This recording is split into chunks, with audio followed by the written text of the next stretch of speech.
Hello viewers, আসসালামু আলাইকুম। কেমন আছেন আপনারা সবাই? আমি ডক্টর সাবিরা চলে এসেছি আজকে আমাদের রেলুমেন্স skin care pharma and laser aesthetic সেন্টারের নিউ মার্কেট সিটি কমপ্লেক্স ব্রাঞ্চে। আপনারা জানেন আমাদের কিন্তু আরো দুটো ব্রাঞ্চ রয়েছে, একটি কলাবাগান ধানমন্ডিতে আর একটি বনানীতে। সো আজকে আমি কথা বলবো কেমিক্যাল পিলিং নিয়ে, যেটা কিনা বর্তমান টাইমে লেজার অ্যাস্টিক ডার্মাটোলজির একটি ইম্পর্টেন্ট প্লেস দখল করে রয়েছে। সো কেমিক্যাল পিলিং একটি সম্পূর্ণ non surgical non invasive procedure, যেখানে কিছু কেমিক্যাল পিল এজেন্ট ইউজ করে আমরা আমাদের ক্লায়েন্টদের তাদের ফেস এবং বডির আদার পার্ট যেখানে তারা কেমিক্যাল পিলিং করতে চাচ্ছেন সেই জায়গাগুলোকে কিন্তু ট্রিটমেন্ট করে থাকি। সো বিভিন্ন ধরনের কেমিক্যাল পিলিং এজেন্ট রয়েছে, বিভিন্ন ধরনের সোর্স থেকে কালেক্ট করা হয়। বেসিক্যালি সেগুলো হরমোন প্ল্যান্ট বেসড সোর্স থেকে কালেক্ট করা হয়, যার কারণে সম্পূর্ণ সেফ। কখনো এগুলো ফ্রুট এক্সট্রেক্ট, কখনো মিল্ক এক্সট্রেক্ট, কখনো হানি এক্সট্রেক্ট থেকে কিন্তু এগুলো কালেক্ট করা হয়ে থাকে। সো যাদের স্কিনে একনির প্রবলেম রয়েছে, পোর্সের প্রবলেম রয়েছে, যাদের ব্লেমিশের প্রবলেম রয়েছে, যাদের পিগমেন্টেশনের প্রবলেম রয়েছে, সেই সব ক্ষেত্রেও কিন্তু কেমিক্যাল পিলিং এর মাধ্যমে ট্রিটমেন্ট করা হয়ে থাকে। পাশাপাশি যাদের স্কিনে হচ্ছে আপনার এন্টি এজিং এর একটি ইফেক্ট পেতে যাচ্ছেন, যে অলরেডি এজিং এর সাইন এন্ড সিমটমস চলে এসেছে, স্কিন লুমিনিসিটি হয়ে গেছে, নষ্ট হয়ে গেছে, ল্যাক্স হয়ে পড়েছে, তারা কিন্তু কেমিক্যাল পিলিং এর এই সেশন গুলো নিয়ে আপনারা একটা এন্টি এজিং ইফেক্ট আপনার ফেসে পেতে পারছেন।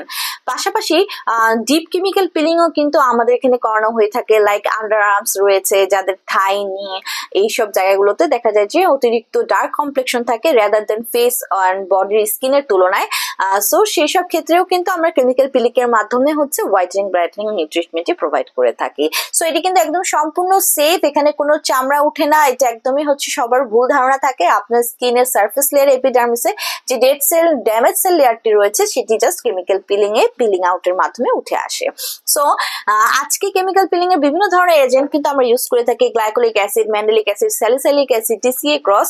আমার হাতে এই মুহূর্তে রয়েছে আমাদের রিনাউন্ড ব্র্যান্ড পিরিং গুবু, যেটা কিনা মেড ইন জাপানের একটি ব্র্যান্ড, পিরিং গুবুর গ্রিন পিলিং অয়েল। সো এই গ্রিন পিলিং অয়েলে রয়েছে এনার্জাইজড উইথ আলফা গ্লুকেন্স এবং ফ্লেভোনয়েডস রয়েছে ফ্রম পিচ লিফ থেকে কিন্তু এটি কালেক্ট করা হয়েছে। সো সম্পূর্ণ আপনারা দেখতে পাচ্ছেন একদম natural hormone plant base source থেকে নেওয়া হয়েছে।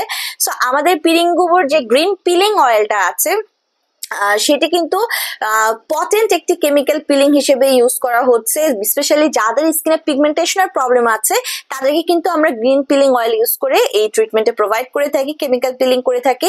পাশাপাশি যারা ইফেক্টিভনেস চাচ্ছেন, একটি ব্রাইটেনিং স্কিন চাচ্ছেন, একটি হোয়াইটেনিং স্কিন চাচ্ছেন, স্পেশালি ফর আন্ডার আর্মস, দেখা যাচ্ছে নিজ, ফেস, নেক, আর্মস, লেগস এবং any other part of the body, area of the body যেগুলোতে আপনারা একটা ব্রাইটেনিং হোয়াইটেনিং ইফেক্ট চাচ্ছেন, সেখানেও কিন্তু গ্রিন পিলিং অয়েল ইউজ করে আমরা কেমিক্যাল পিলিং ট্রিটমেন্টে আপনাদেরকে প্রোভাইড করে থাকি।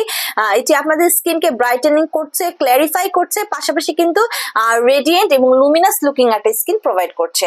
সো যারা যারা কেমিক্যাল পিলিং ট্রিটমেন্টটি করাতে চাচ্ছেন আমাদের কাছ থেকে অ্যাপয়েন্টমেন্ট নিয়ে বুকিং নিয়ে তো চলে আসতে হবে। আর যারা প্রোডাক্টটি পারচেস করতে যাচ্ছেন আমাদের কাছে সেটাও পসিবল, হোলসেল এবং রিটেলার প্রাইসে আমাদের কাছ থেকে নিয়ে নিতে পারেন।